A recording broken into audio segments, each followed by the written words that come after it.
Ya, a ver, entonces empezamos.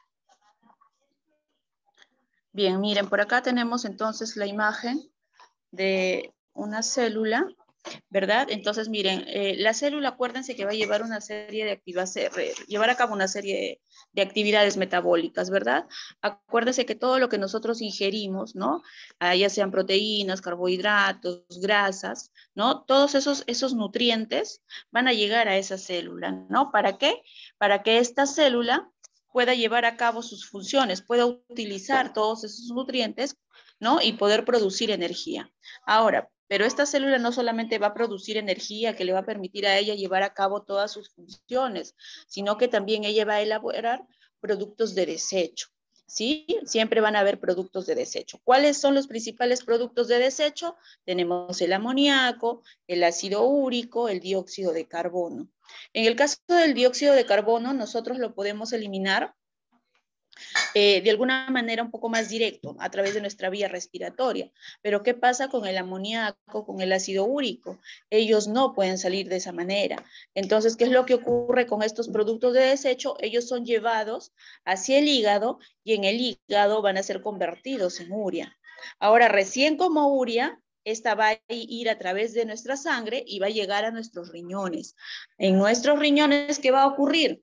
Se va a llevar a cabo la filtración, ¿sí? El proceso de filtración y la posterior eliminación de esos desechos metabólicos a través de nuestra orina. Bien, entonces miren, todo esto ocurre en nuestra célula.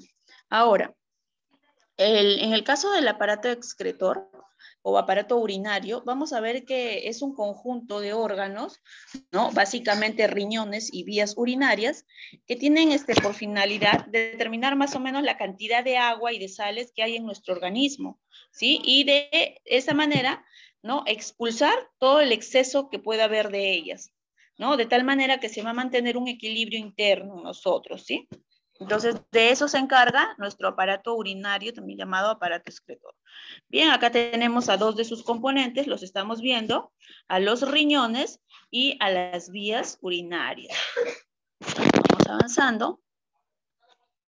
Por acá tenemos, miren nuevamente cuáles son los principales productos de desecho, ¿no? Que salen a través de la orina.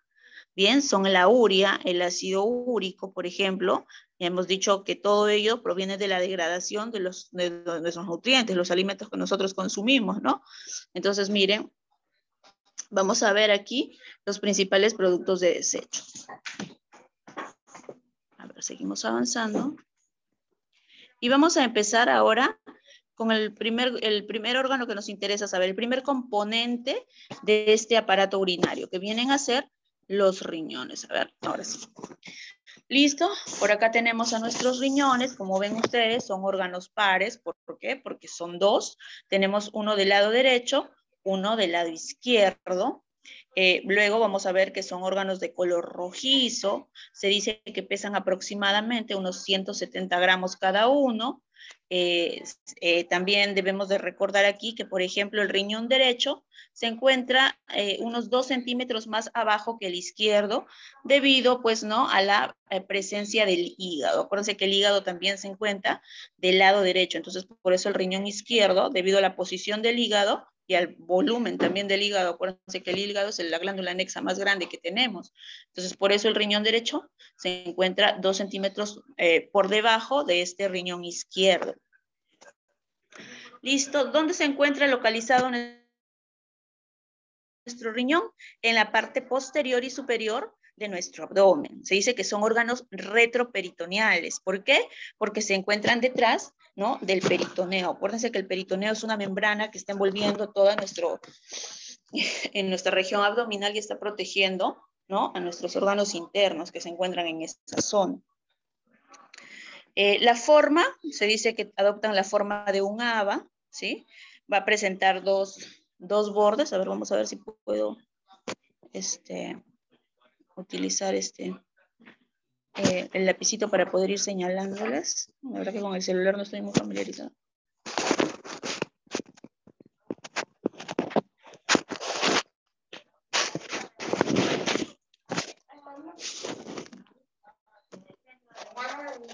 A ver, no sé si por acá puedo. No me permite el celular. Miren, entonces vamos diciéndoselos nada más. Entonces, miren, en la parte superior ustedes ven del riñón derecho, ven como un sombrerito ahí, amarillito, ¿no es cierto?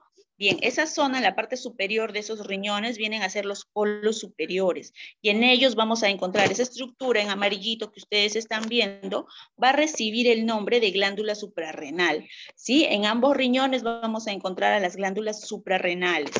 Ahora, en la parte inferior recibe el nombre de polo inferior y como ven ustedes se encuentra libre.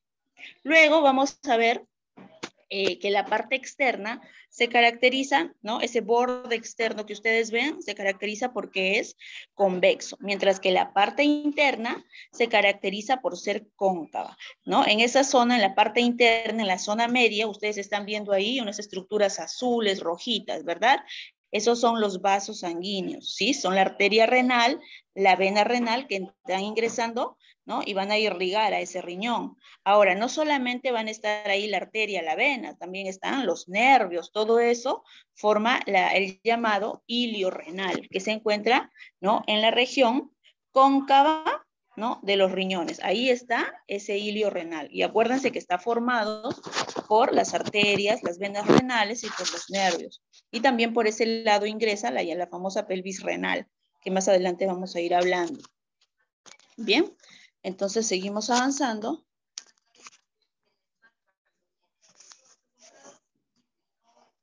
A ver, perdón.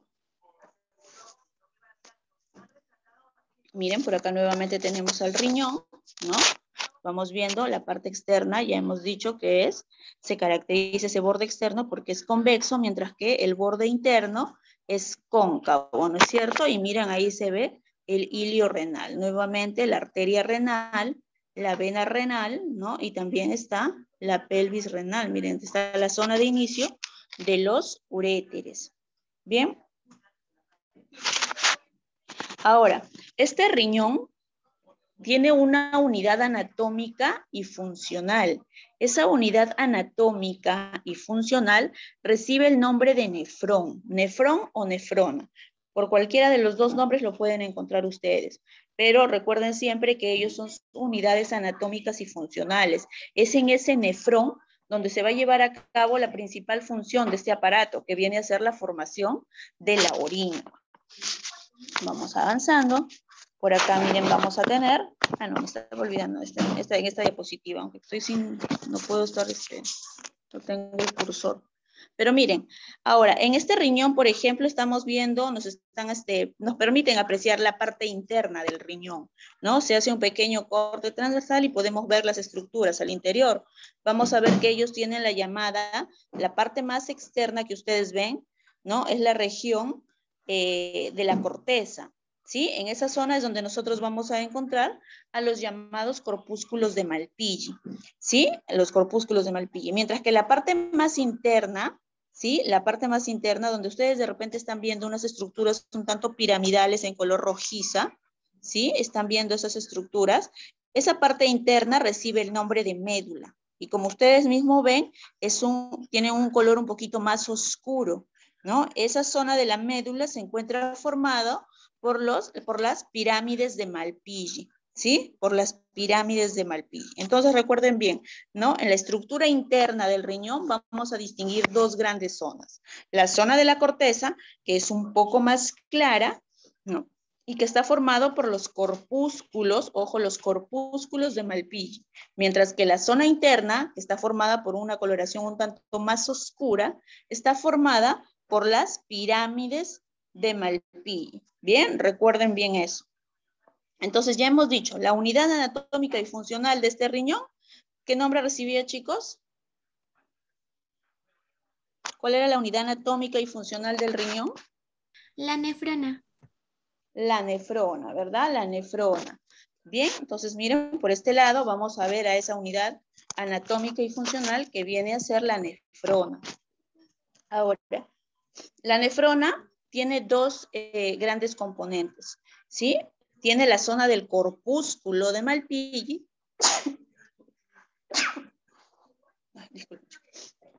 La zona del corpúsculo de Malpighi y la zona de los túbulos renales. Ahora, en el caso del corpúsculo de Malpighi, como vemos aquí, ese corpúsculo se encuentra formado por la zona del glomérulo. El glomérulo es esta estructura en rojito que ustedes están viendo acá, ¿sí? Esa es la zona del glomérulo.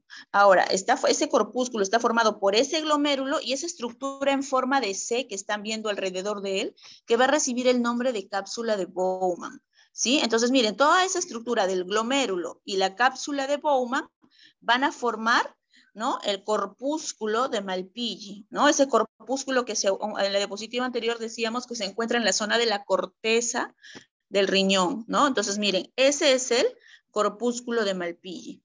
Ahora, los túbulos renales, miren, empiezan aquí, donde termina la cápsula de Bowman, empieza una serie de conductos amarillos, ¿no? Entonces, miren, la primera porción, ustedes ven que es bien tortuosa, ¿no es cierto? Está bien, como que entremezclada esa estructura tubular, ¿verdad? Entonces, esa estructura tubular que es bien tortuosa se caracteriza porque tiene gran cantidad de microvellosidades. Por lo tanto, permite que se lleve a cabo aquí en el llamado túbulo contorneado proximal, ese es el nombre que recibe esa primera porción de los túbulos, ¿sí? Se lleve a cabo la reabsorción de agua. Es en esa zona donde se va a dar la mayor reabsorción de agua. Se dice que se reabsorbe alrededor del 65% de agua en esa zona. El 100% de glucosa y también el 100% de otros nutrientes como los aminoácidos. Entonces, miren, en esa zona del túbulo contorneado proximal, que es la primera porción y que se caracteriza porque es bien tortuosa, ahí se va a llevar en la mayor reabsorción de agua. Luego siguen bajando y ven que esa estructura tubular se hace un poco más recta hacia abajo, ¿no es cierto? Ven una zona que es bastante delgadita y esa es la zona llamada, es la primera porción del asa de Henle, es la rama descendente del asa de Henle que se caracteriza porque es delgadita, ¿sí? Y luego esta hace una torsión en U y nuevamente se va hacia arriba y constituye la rama ascendente del asa de Henle, que es un poquito más gruesa. Bien, en el asa de Henle habrá reabsorción de agua. Sí hay reabsorción de agua, pero en menor porcentaje. Se dice que se reabsorbe alrededor del 15% en esta zona. Entonces, como ven, donde hay mayor reabsorción es en la primera porción, en la zona del túbulo contorneado proximal. Bien, seguimos avanzando y esa alza de Henle, miren, nuevamente va a tornarse un tanto tortuosa, pero ya en esta zona no se va a llamar asa de Henle. En esa zona donde nuevamente se empieza a hacer un poco más tortuosa y que está cerca, miren, al glomérulo, esa estructura en rojo, recibe el nombre de túbulo contorneado distal. ¿Sí? Ese es el túbulo contorneado distal. Ahora, a nivel de ese túbulo contorneado distal, también hay reabsorción de agua, pero solamente en un 10%. ¿Sí? Solo en un 10%. Entonces, miren, como vamos viendo hasta el momento, acuérdense bien, la estructura tubular donde hay mayor reabsorción de agua es en la primera porción, es en el túbulo contorneado proximal. ¿Sí? En esa zona es donde hay mayor reabsorción de agua. Bien, seguimos entonces con el túbulo contorneado distal. ¿Y dónde va a desembocar ese túbulo contorneado distal? Miren, en esa estructura que está un tanto vertical, ¿no? Que recibe el nombre de túbulo colector. Bien, ahí va a desembocar ese túbulo contorneado distal, en ese túbulo colector. Ahora, ya conocimos quién es el corpúsculo, ya vimos a los túbulos renales. ¿De qué se encarga cada uno de ellos? Como hemos visto en el caso del corpúsculo, la función que se lleva a cabo en esa zona es la filtración, mientras que en la zona de los túbulos renales se va a llevar a cabo la reabsorción y la secreción, que ya vamos a ir mencionando en las siguientes diapositivas. Pero por el momento nos quedamos, no tenemos que recordar esta estructura, ¿no? Entonces, la nefrona está formada ¿por quién? Por ese corpúsculo de Malpighi y por los túbulos renales, ¿sí? El corpúsculo, ¿por quién está formado? Por ese glomérulo y por esa cápsula de Bowman. Y la función que se lleva a cabo en esa zona es la filtración, ¿no? A través de esa arteriola que ustedes ven aquí, ¿no? Esas arterias aferentes, arteriolas aferentes, va a llegar sangre a esta zona. Esa sangre va a filtrar, va a pasar hacia la cápsula de Bowman, que ya lo vamos a ir mencionando luego, ¿no? Entonces, en esa zona se va a llevar a cabo la filtración. Y en la zona de los túbulos renales se va a llevar a cabo la reabsorción y la secreción. ¿Bien? Entonces seguimos avanzando. Entonces, todo eso que hemos venido viendo, esa secuencia que hemos venido siguiendo, ¿no? Son los pasos para que se lleve a cabo la formación de la orina, ¿sí? Es para que se lleve a cabo la formación de la orina.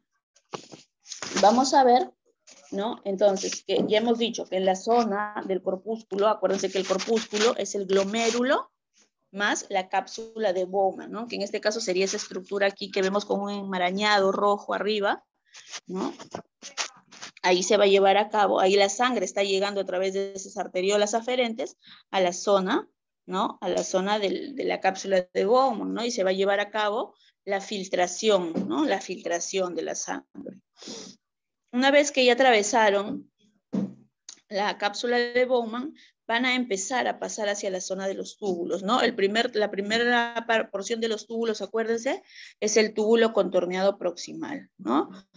Avanza el túbulo contorneado proximal, se va por el asa de Henle, el túbulo contorneado distal, ¿no? En toda esa zona va a haber reabsorción, no solamente de agua, sino también de nutrientes, ¿no? De otros iones como sodio, potasio. Bien, la reabsorción se lleva a cabo en esa zona tubular, para que finalmente a nivel del tubo colector se lleve a cabo la secreción de esas sustancias. ¿Sí? A esa zona recién, mire, cuando ya sale el túbulo colector, ya sale esa orina. Acuérdense que en el caso de la orina, esta se caracteriza porque tiene un color amarillo ámbar, se dice, ¿sí? Tiene un color amarillo ámbar, ¿no? Cuando uno recién micciona, esa orina es transparente, pero a medida que va saliendo, se dice que se hace un tanto turbia, ¿sí? ¿Qué cosa es lo que se elimina a través de esta orina, ¿no? ¿Cuáles son los componentes de esta orina? Los componentes son la urea, ya hemos visto hace un momento cuáles eran los principales productos de desecho, ¿no? La creatinina, el ácido úrico, ¿sí? Estos son los componentes principales de la orina. Ahora, ¿qué cosa es lo que jamás deberíamos encontrar en la orina? ¿Cuáles son las sustancias que no deben estar presentes en la orina y que ya indicarían de repente algún proceso, alguna enfermedad? Por ejemplo, lo que no debe haber son proteínas, ¿no? No deben haber proteínas, no debe haber azúcares, no debe haber glucosa. Acuérdense que cuando hay glucosa, ¿no? En nuestra orina también, ¿no? Es indicativo de qué enfermedad sería de la diabetes, ¿no es cierto? Entonces no debe haber glucosa, tampoco deben haber elementos formes. Cuando hablamos de elementos formes, acuérdense que hablamos de los eritrocitos, de los leucocitos, no deben tampoco estar presentes en la orina, ¿sí? No debe haber bilirrubina, no debe haber pus, ¿no? Ese tipo de sustancias no deben encontrarse presentes en nuestra orina. Cuando ya ellas empiezan a aparecer en nuestra orina, quiere decir que hay algún problema a nivel de nuestros riñoncitos, ¿sí? Tampoco debe aparecer bilirrubina. ¿Cómo dices, hijo? La la bilirrubina tampoco debe aparecer en la orina misma.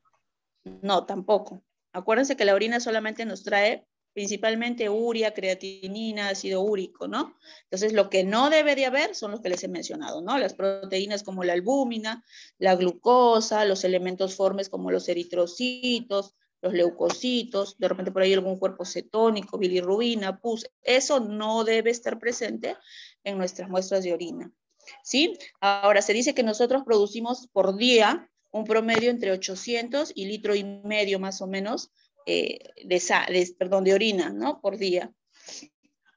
Listo. Ahora seguimos con lo de la formación. Entonces acuérdense bien, los tres principales procesos para la formación de la orina, el primero, acuérdense, es la filtración, ¿no? La filtración del plasma, ¿no? Que ocurre desde el glomérulo hacia la cápsula de Bowman, ¿no? Llega, acuérdense, al glomérulo, ¿no? Es un enmarañado de arteriolas, de arterias que llegan ahí, llegan a esa zona, ¿no? Y esa sangre viene cargada, pues, con todo lo que trae, ¿no? Y llega y pasa a la zona de la cápsula de Bowman, se lleva a cabo esa filtración, ¿sí? La sangre entonces llega al glomérulo a través de la arteria aferente y por diferencia de presiones atraviesa la membrana y llega hacia la cápsula de Bowman. Y como ya les he dicho, no van a pasar proteínas ni elementos formes, no pasan. Entonces, imagínense, si es que nosotros encontramos en nuestras muestras de orina ese tipo de componentes, quiere decir que hay un problema, ¿no? A nivel renal. ¿Qué cosa está pasando con la filtración? No está filtrándose de manera adecuada. Entonces, miren, la filtración consiste en eso. Luego viene el segundo proceso, que es la reabsorción. ¿En qué consiste esa reabsorción? En que se van a devolver a la sangre ciertas sustancias que de repente todavía son o le van a servir a nuestro organismo. Generalmente son nutrientes que de repente por ahí se le escaparon y pasaron, ¿no? Filtraron. Entonces, en la segunda etapa, que es la reabsorción, ¿no? Esos componentes son devueltos a nuestra sangre. En eso consiste la reabsorción, en devolver sustancias del filtrado a nuestra sangre, ¿sí? Y como ya les había dicho, ¿no? La reabsorción se da a nivel de los túbulos. ¿En cuál de los túbulos habíamos dicho que se llevaba a cabo la mayor reabsorción de agua y el 100% de reabsorción de nutrientes? Contorneado distal. No, en el primero, acuérdese, en el contorneado proximal, en la primera porción del túbulo, ahí es donde se va a llevar a cabo la mayor parte, el mayor porcentaje de reabsorción. Ya les dije, se reabsorbe alrededor de un 65% de agua y el 100% de nutrientes, como azúcares, proteínas, si es que por ahí pasaran, ¿sí? Entonces, donde se va a dar la mayor Es una reabsorción, pregunta. dime. ¿Una persona toma su propia orina, eso es sano o está mal? Que una persona tome. Tome su propia orina. Bueno, la verdad es que eso de la orinoterapia es utilizado por algunas personas, ¿no? Pero no creo que sea muy recomendable. Acuérdate que a través de la orina que estamos eliminando productos de desecho, ¿no es cierto? Entonces no creo que sea muy recomendable, ¿no? El consumo de nuestra orina. Listo. ¿Ya? Entonces acuérdense bien, mayor porcentaje de reabsorción en la primera porción de los túbulos, que viene a ser el túbulo contorneado proximal. ¿Sí? A nivel de las otras estructuras, es decir, del asa de Henle y del contorneado distal sí hay también reabsorción, pero en mucho menor porcentaje, ¿no? En el que se da la mayor cantidad de reabsorción es a nivel del contorneado proximal. Ahora, se dice también que en total, ¿no? En total, ¿no? Se reabsorbe aproximadamente el 99.3%, ¿no? De todo lo que ha filtrado. Entonces, miren, de todo lo que llega a esa cápsula de Bowman, de todo lo que se filtra a esa cápsula de Bowman, ¿no? Eso que se ha filtrado en la cápsula pasa a la zona de los túbulos, pero ya sabemos que a nivel de los túbulos ocurre la reabsorción, es decir, van a devolver a nuestra sangre productos que todavía les son útiles. Entonces, miren, de toda esa reabsorción se dice que solamente se reabsorbe el 99%, es decir, el 99,3%. Quiere decir, ¿no? Que el 0,7% restante, ese es lo único que queda para la formación de la orina. O sea, esa orina representa solamente el 0,7%. Entonces, imagínense, en esa zona de los túbulos, esa reabsorción prácticamente devuelve un montón de productos a nuestra sangre. Solamente un 0,7%, ¿no? Son productos de desecho y son los que van a formar nuestra orina, que ya les he dicho que alrededor de 1,5 litros máximo es lo que podemos miccionar nosotros durante todo el día, ¿no es cierto? Se dice que de 800 a 1,5 litros, ¿sí? Listo. Y luego viene el proceso de secreción, ¿no es cierto? En el caso de la secreción, que básicamente se da a nivel de ese túbulo colector que vemos allí, ¿no? Que es esa estructura en vertical más gruesa, ¿no? Ahí se va a llevar a cabo la secreción tubular, ¿no? Y consiste en la salida, pues, de esas sustancias de desecho, ¿no es cierto? Que ya les he dicho que puede ser la creatinina, la urea, el ácido úrico, ¿no? Y algunos iones por ahí que salen. Entonces, miren, esos son los 3 pasos para la formación de la orina. Filtración, reabsorción y secreción, ¿sí? Solo esos 3 pasos. Bien. Miren, por acá tenemos una imagen un poquito agrandada, por así decirlo, ¿no? De la zona del corpúsculo, ¿no? De la zona del corpúsculo, Miren, ahí podemos ver la zona de la cápsula de Bowman, que es esa estructura en C que les había dicho, solamente que ahora está, ¿no?, para abajo, ¿no? Esa es la zona de la cápsula de Bowman. Y ven las estructuras rojas que llegan a ella, que vienen a ser las arteriolas, ¿no es cierto? La aferente y la que sale, la eferente, ¿no? Entonces, miren, ahí tenemos a esa estructura. ¿Por qué nos interesa acá? Porque vamos a ver, miren, esta imagen está como que paradita, ¿no es cierto? Entonces, ay, lástima que no puedo, estoy con mis manos que no puedo señalarles. Entonces, miren, ustedes ven ahí una estructura, unas células que adoptan, están en color verdecito, ¿no es cierto? Esas células forman parte del túbulo contorneado distal. Miren, si ustedes ven acá en la diapositiva, ven en la diapositiva acá. En esta diapositiva, miren acá. Si se dan cuenta, el túbulo contorneado distal está bien pegado a la zona de las arteriolas, ¿no? De la aferente y de la eferente, si se dan cuenta. Miren, esa zona donde el túbulo contorneado distal está bien pegado a la zona del glomérulo, esa es la que nosotros estamos viendo en la diapositiva que les había puesto hace un momentito, solamente que lo han puesto como que de cabecita, ¿no? Para abajo, lo han volteado a la cápsula de Bowman.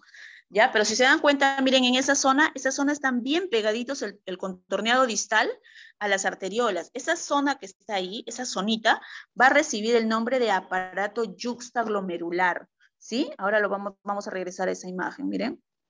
Acá está, ¿ya? Sino que está volteada la imagen. Entonces, miren, esa es considerada el llamado aparato yuxtaglomerular. Ahora, ¿por qué es importante ese aparato yuxtaglomerular y por quién está formado ese aparato yuxtaglomerular?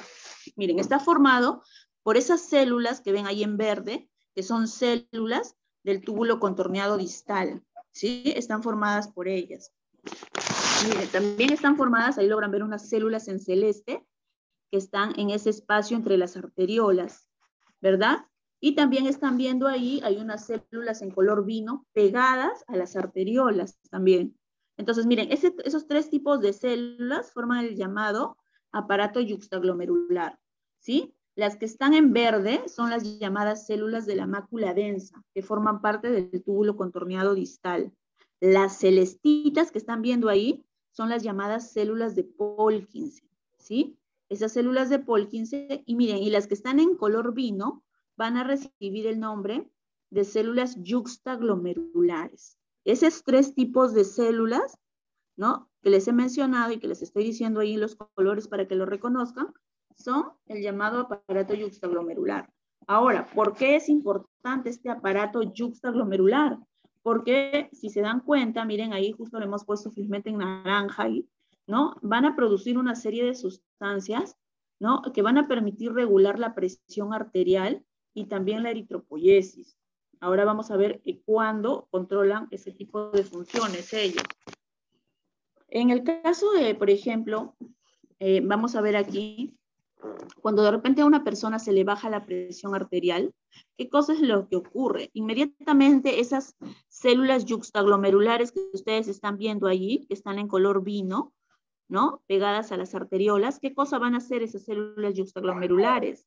Van a liberar una enzima llamada renina.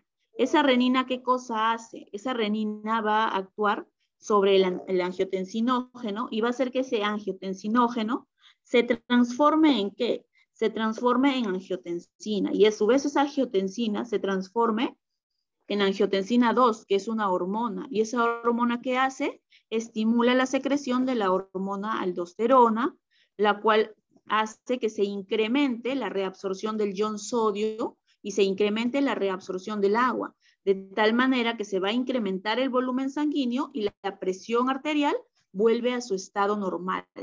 Entonces, de esa manera, esas células yuxtaglomerulares, liberando a esa renina, a esa enzima renina, permite regular la presión arterial en casos de que de repente la presión baje, ¿sí? Entonces, miren, regula la presión arterial, ¿no? Esas células yuxtaglomerulares liberan esa renina y esa renina va a regular la presión arterial de la manera en que les he indicado.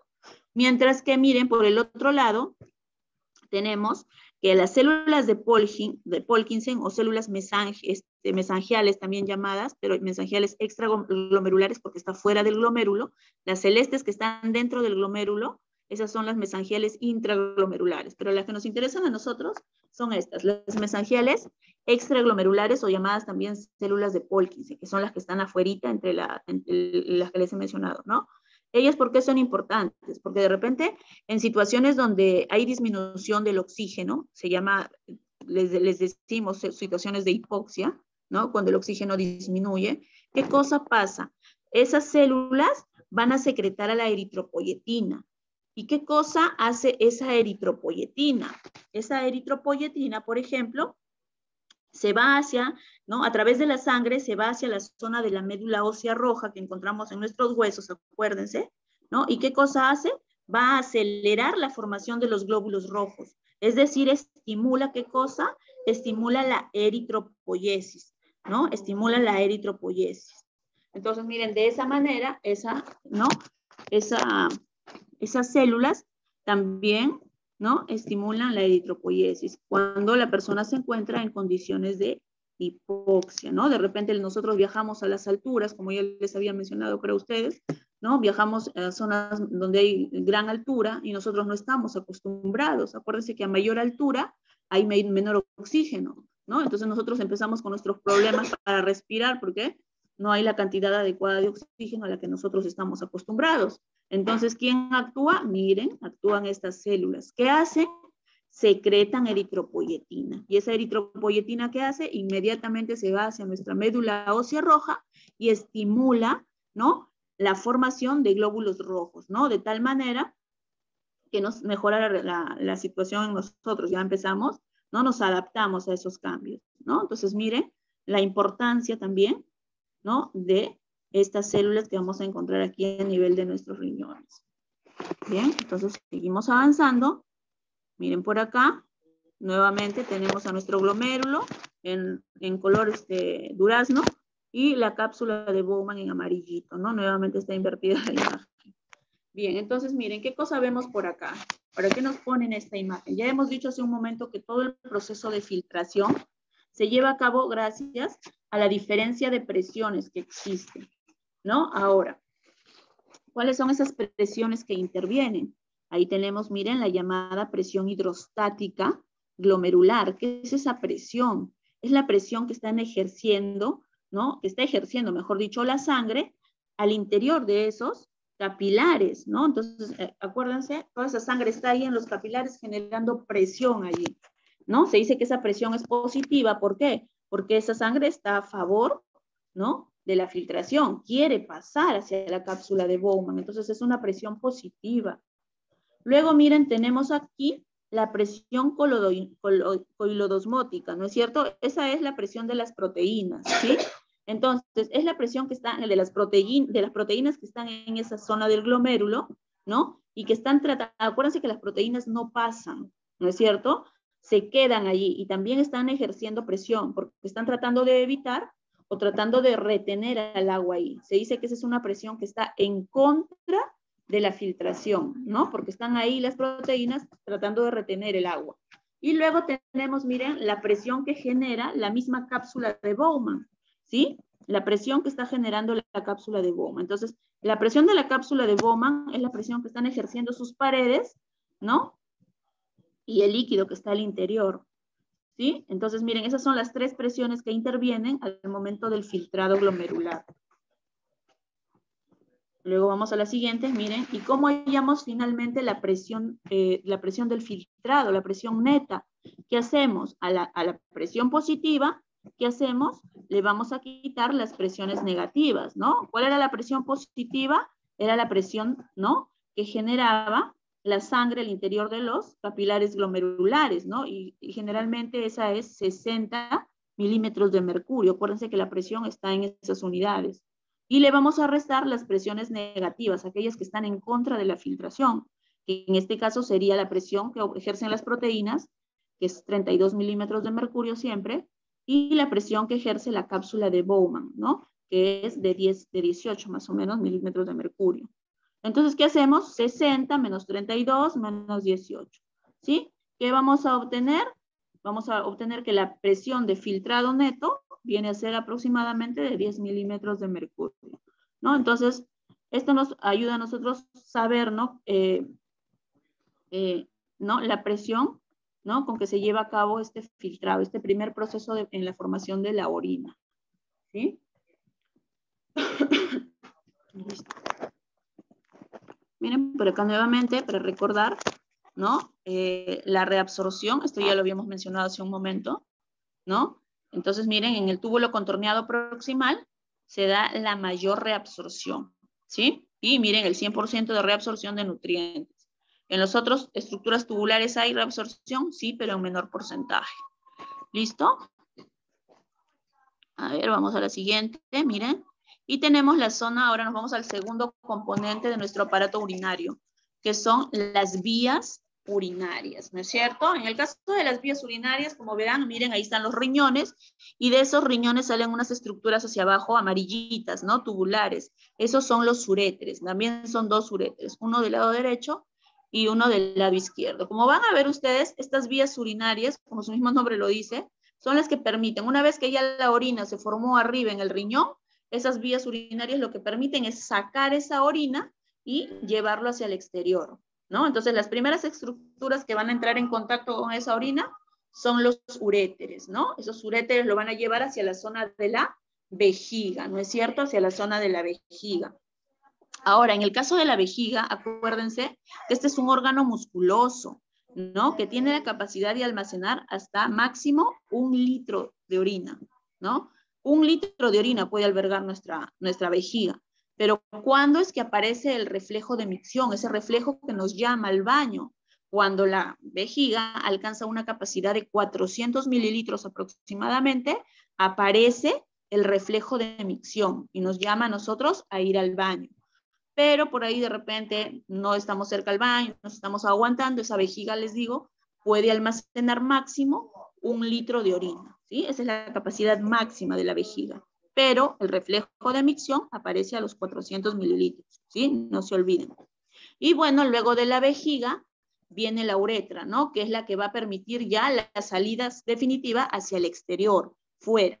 Que obviamente es diferente en el varón y en la mujer, ¿no? En el varón es una uretra mucho más larga, mientras que en la mujer la uretra es mucho más corta, ¿no? También esa uretra que es más corta en la mujer, ¿no? Favorece que ella esté expuesta más a las llamadas infecciones urinarias, ¿no? Acuérdense que en el caso de la mujer, la uretra, aparte de que es corta, está cerca a la región anal, ¿no? Y de repente por ahí, ¿no? Puede pasar alguna de las bacterias que se encuentran en esa zona, ¿no? Y genera infecciones urinarias en la mujer, ¿no? Estas infecciones urinarias, sobre todo en ellas, ¿no? Se caracterizan ¿por qué? Porque van a generar ardor al orinar, ¿no? Ese ardor al orinar recibe el nombre de disuria, ¿sí? Recibe el nombre de disuria. También que va a generar, puede generar dolor en esa zona, ¿no? Dolor en la región abdominal baja, ¿sí? La persona también, sobre todo las mujeres, ¿no? Incrementan su frecuencia para ir al baño, ¿no? Están yendo a cada ratito. Eso se llama polaquiuria. Y no solamente que van a cada ratito, sino que van y orinan por poquitos, ¿no? Por poquitos, ¿no? Esos son algunos de los síntomas, ¿no? De las infecciones urinarias, que cuando esa infección urinaria solamente es en la parte baja, es decir, en la región de la uretra y en la región de la vejiga, recibe el nombre de cistitis. Pero ahora, ¿qué ocurre si la persona no lleva a cabo un tratamiento adecuado, ¿no? Va al doctor, le dice bien, le diagnostica su infección urinaria, le manda su tratamiento, pero ella, como ya de repente al primer día, con las pastillitas que tomó, le pasaron los síntomas, se olvidó, los dejó de lado las pastillas. Pero no, ¿qué puede ocurrir? Que de repente tú has tomado eso y te ha pasado los síntomas, pero de repente las bacterias siguen ahí y puede que esas bacterias suban a través de tus vías urinarias y lleguen a tus riñones. Y ojo, ahí sí ya vienen las complicaciones, porque cuando esa infección urinaria es en las vías superiores, en la parte superior, es decir, llega a los riñones, ahora ya no se va a llamar cistitis, ahora eso va a recibir el nombre de pielonefritis. Y eso sí es un poco más complicado. Ahí sí ya la persona puede cursar con fiebre, con dolor en la zona lumbar, ¿no? Y a veces necesita tratamiento endovenoso, no es nada solamente oral, como es cuando son las cistitis, ¿no? Cuando ya llega a los riñones, pues ya causa muchos más problemas, más síntomas, e incluso, como les digo, pueden necesitar, pues, ¿no? Tratamiento ya no solo oral, sino también endovenoso. Entonces, como siempre les digo, es necesario siempre cumplir con los tratamientos, ¿no? A pesar de que ya se te pasó el síntoma, siempre debes de cumplir con tu tratamiento, ¿no? Porque aparte que puedes hacer resistencia, ¿no? A las bacterias. Listo, chicos. Entonces, empezamos con la parte, ¿no? De la dirigida, ¿sí? Bien, en la número 1, ahora sí también. Ya, a ver. Mi registro, acá está. Listo, chicos, a ver, me ayudan. En la número 1 dice, son las capas del riñón, ¿no? Cuando nosotros dijimos, aquí vamos a hablar un poco acerca de la morfología interna, ¿sí? ¿Cuáles eran esas dos estructuras que les dije que podíamos encontrar al hacer un corte para ver la parte interna del riñón?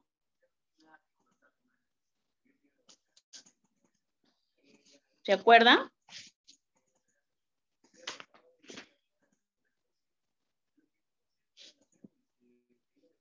Eran la corteza y la médula, ¿sí? A ver, van completando, me confirman que están copiando.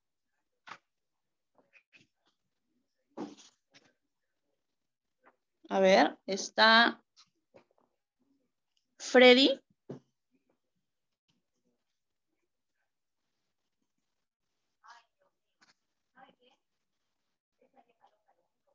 Está, a ver, por acá. Alejandra.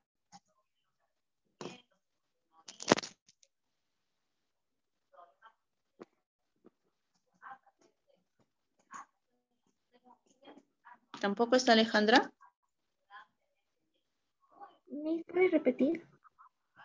Ah, ya. Ahora nos vamos a la 2, porque en la primera les dije, ¿no? Que íbamos a poner sobre la estructura interna del riñón, ¿no? Ahí vamos a completar en la número 1 con corteza y médula, ¿sí? Corteza y médula. En la número 2 sí me van a ayudar, porque eso sí lo hemos dicho claramente, ¿sí? ¿Cómo es que se encuentra formado el nefrón? A ver. ¿Cuáles son los componentes del nefrón? Acuérdense que el nefrón es la unidad anatómica y funcional de nuestros riñones, ¿no? A ver. ¿Alguien lo sabe? ¿Cuáles son las componentes del nefrón? Habíamos dicho que eran dos grandes componentes.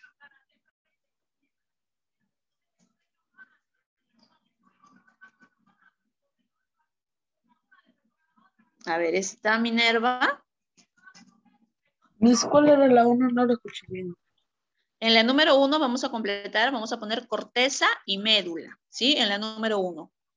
En la número 2 dice cómo está formado el riñón. Ahí está, a ver, ¿está Minerva? ¿No es el nefrón? En la 2, ¿cómo está formado el nefrón? Tenía dos grandes componentes, dijimos. Corpúsculo renal. A ver, ¿quién está hablando? Corpúsculo renal y un ¿Ya? túbulo, ¿Y un túbulo renal? túbulo- Claro, muy bien. ¿Cómo son sus apellidos? Zárate, Reina Alania. Miss. Zárate. Y Reina. Zárate y Alania, ¿no? Reina Miss.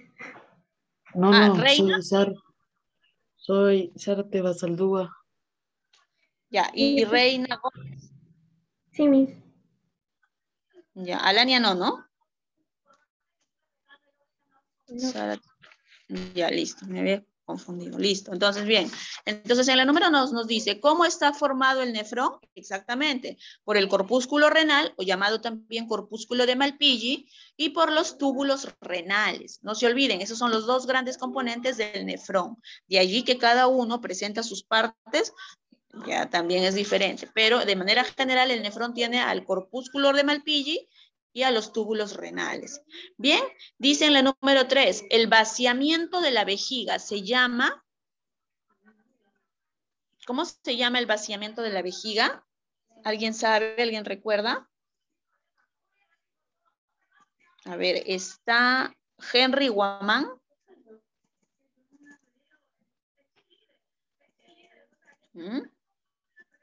No. Listo. Está Brian Chávez.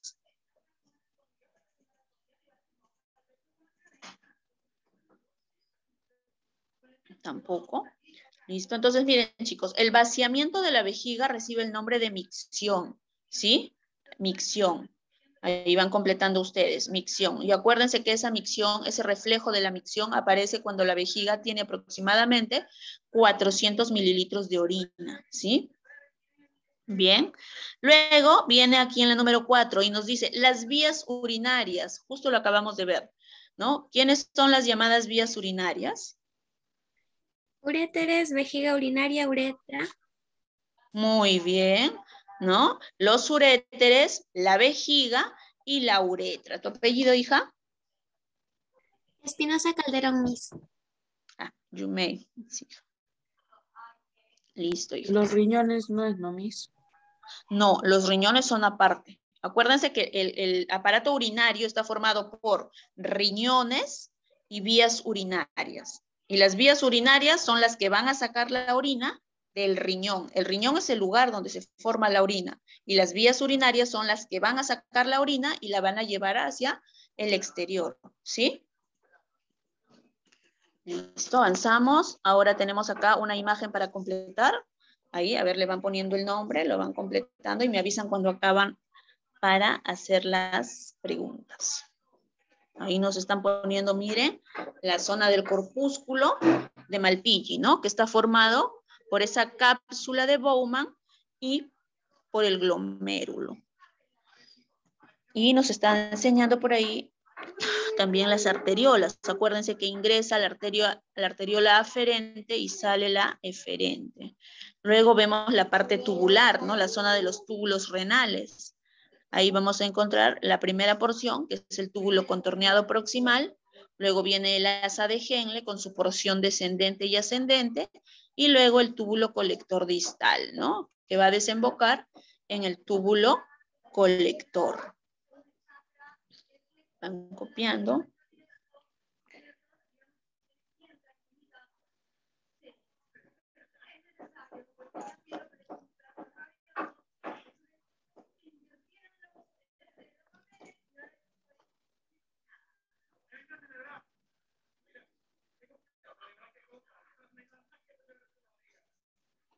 ¿Listo, chicos? ¿Terminamos?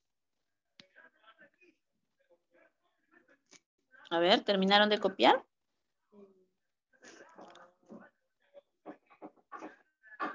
No, Miss, un ratito. Ya.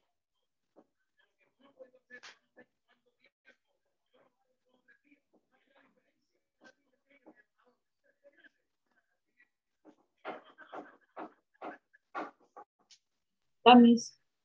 Listo, avanzamos. A ver. Un Miren momento. por acá. A ver, vamos atrás. Listo, a ver, me avisan.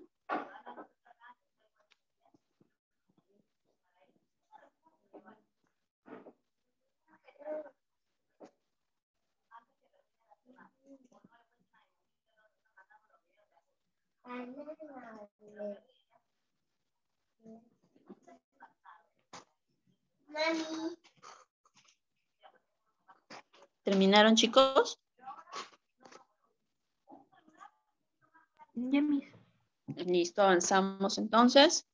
Listo, acá tenemos en la primera pregunta. A ver, dice, la unidad anatómica funcional del aparato excretor. ¿Cuál era esa unidad anatómica? Nefrón.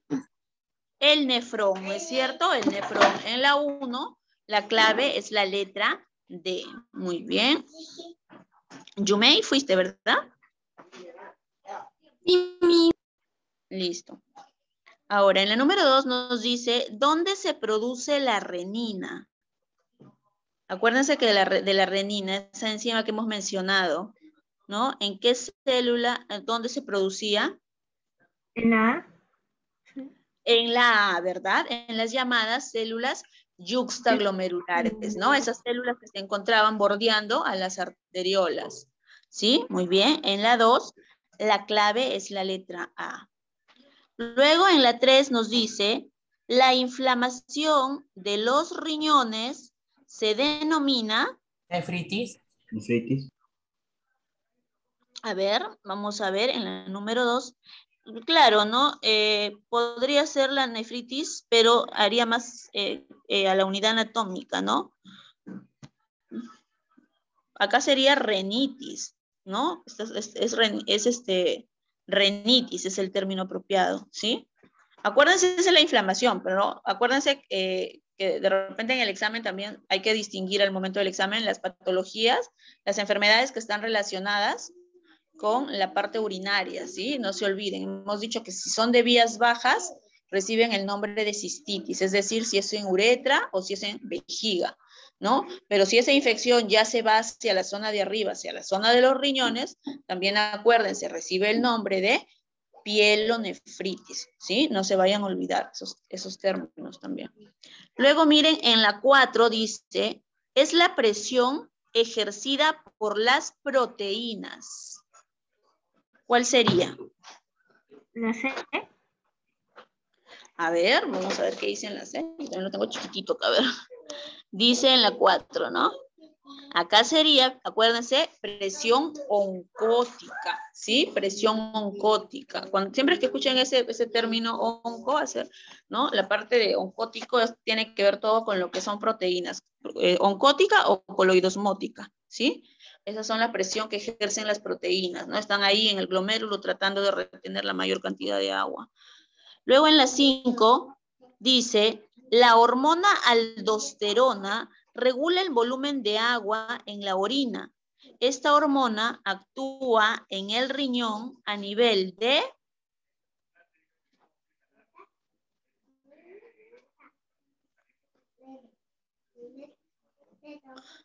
Esto creo que se me pasó mencionarles, ¿ya? Esta hormona, acuérdense, va a actuar a nivel del túbulo contorneado distal, ¿sí? A nivel de ese túbulo contorneado distal actúa esa hormona llamada aldosterona que les están mencionando ahí, ¿no? Y bueno, acá el contorneado distal también puede ser llamado contorneado terminal. En este caso la clave sería la letra C, ¿sí? La letra C.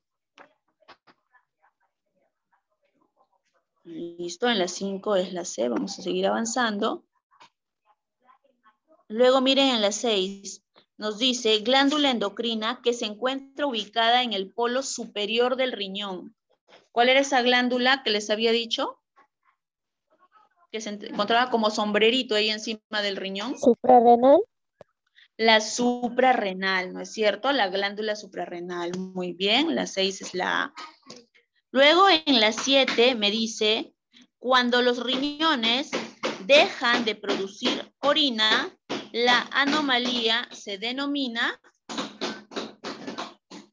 ¿cómo creen ustedes que se llamaría, no? Cuando el riñón deja de producir, aunque es imposible que deje de producir orina, ¿no es cierto? Generen muy poca cantidad, sí, ¿no? Se dice, esos términos también hay que recordarlos. Por ejemplo, ahí sería la clave anuria, ¿sí? Anuria. Ahora, uno habla de anuria. Acuérdense que hemos dicho que nosotros podemos producir orina entre los 800 y los 1500, ¿no es cierto? Es decir, entre 800 mililitros y litro y medio de orina. Ese es nuestro volumen de orina normal, ¿sí? Eso recibe el nombre de diuresis. Ahora, cuando esa diuresis se ve disminuida por debajo de 50 mililitros por día, ahí se habla de anuria. En cambio, cuando esa diuresis se ve incrementada por encima de los 2 litros, se habla de poliuria, ¿sí? De poliuria. Entonces hay que acordarnos esos 3 términos, ¿no? Diuresis hace referencia al volumen normal que nosotros podemos eliminar por día, que es entre 800 y litro y medio de orina. Anuria es cuando hay una disminución en esa diuresis y la persona orina menos de 50 mililitros. Y poliuria, al revés, cuando la persona orina por encima de los 2 litros, ¿sí? Son términos nada más. Entonces, en la 7 sería la letra D, anuria.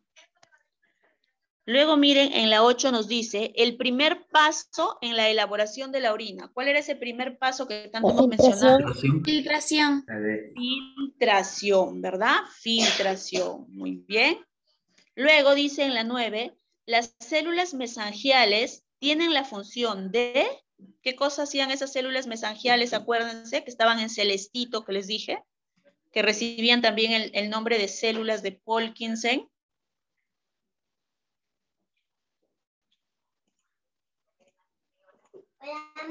Que les había dicho que producían o que actuaban cuando nosotros nos encontrábamos en situaciones de hipoxia, cuando nos faltaba oxígeno. La A. A ver, dice... no, sería la letra B, acuérdense. Esas células mesangiales, ¿no? Que estaban, a ver, vamos a ponerlas por acá. ¿Dónde están? Miren, acá están. Miren, las mesangiales, esas que están en celestito allí, ¿no? Estas, acuérdense, son las que van a secretar la eritropoyetina. Esa eritropoyetina es la que estimula la producción de glóbulos rojos cuando nosotros nos encontramos en situaciones de hipoxia, cuando hay, ¿no?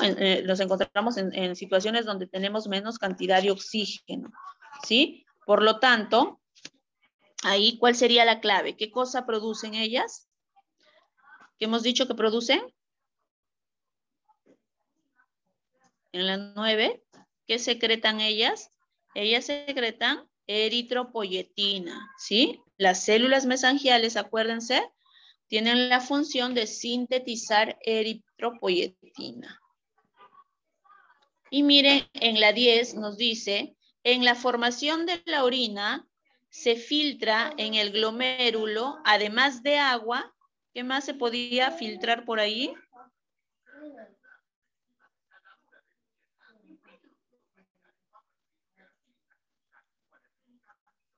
Glucosa. Glucosa, ¿no es cierto? Hemos visto que uno de esos, los componentes que frecuentemente tienden a pasar, ¿no? Y a través de la orina, es la glucosa, ¿no? Que sirve como indicativo también, pues, para ver a los diabéticos, ¿no? Bien, en la 10, la clave es la letra E, ¿sí? La letra E. Listo, chicos. Entonces creo que con eso, contra todo pronóstico, hemos terminado la clase del día de hoy. Sí, ya nos vemos la siguiente semana. Cuídense.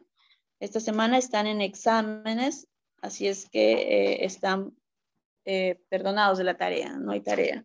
¿Sí? Por ahí, para repasar, pueden desarrollar su práctica domiciliaria.